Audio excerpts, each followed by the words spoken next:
Good morning. Welcome to Faith in the Morning. Something good is going to happen to you today, so expect miracles. Thank you for joining me today. Faith in the Morning exists to help you start your day with faith and encouragement, and that's exactly what's going to happen today. Thank you all for the birthday wishes, comments, and shout outs and greetings yesterday. I appreciate each and every one. I've read each and every one. Thank you so much for taking time out of your day to celebrate my birthday with me.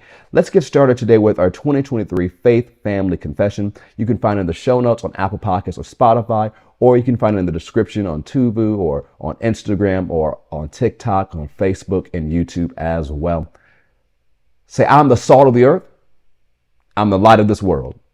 Jesus said it, so I believe it. I'm a carrier of the glory of God. Today, I will experience the extreme goodness of God. Today, I make myself available for God to show his goodness to others through me. Today, I am increasing in influence. Today, I will see the goodness of God in my life. Today, something good is going to happen to me, so I expect miracles. Go back with me to John chapter 3. We began looking at that yesterday. John chapter 3. Let's pick up with verse 6. Jesus says, that which is born of the flesh is flesh, and that which is born of the spirit is spirit.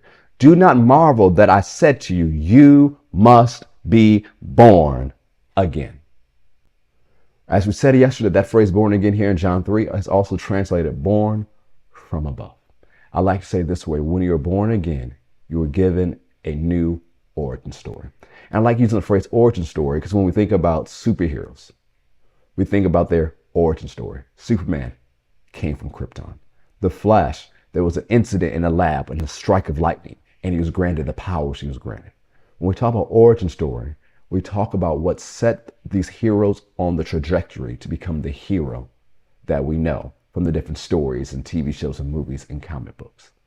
You might think you're disqualified from doing what God has called you to do because of your background, of your mistakes, where you missed it, your lack of this, your lack of that, the lack of who you know, the lack of education, the lack of skill you have in this area. So I can't do what God has called me to do because I have so much lack of this or that in my life, or even lack of confidence or lack of self-esteem, and you disqualified yourself.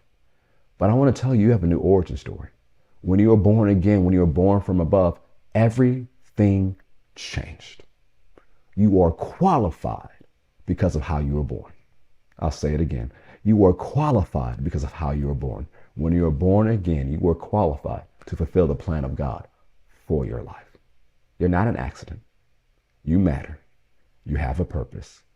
And I'm not saying one day you'll be born from above. No, if you're in Jesus, you're born again. You're born from above. You have a new origin story. And it's time for you to think that way and believe it. So many things show up in our lives as Christians. We think, oh, I don't know how I'm going to handle it. You know you can handle it, and you know you can win because you've been born again. You've been born from above. When you were born again, everything changed. You've been granted a new origin story. And as we'll look at later this week, you've been made a new creation in Christ Jesus. You're born again. Think like it, act like it, talk like it, and know something good is going to happen to you today. Expect miracles. I love you so much. I'll see you next time.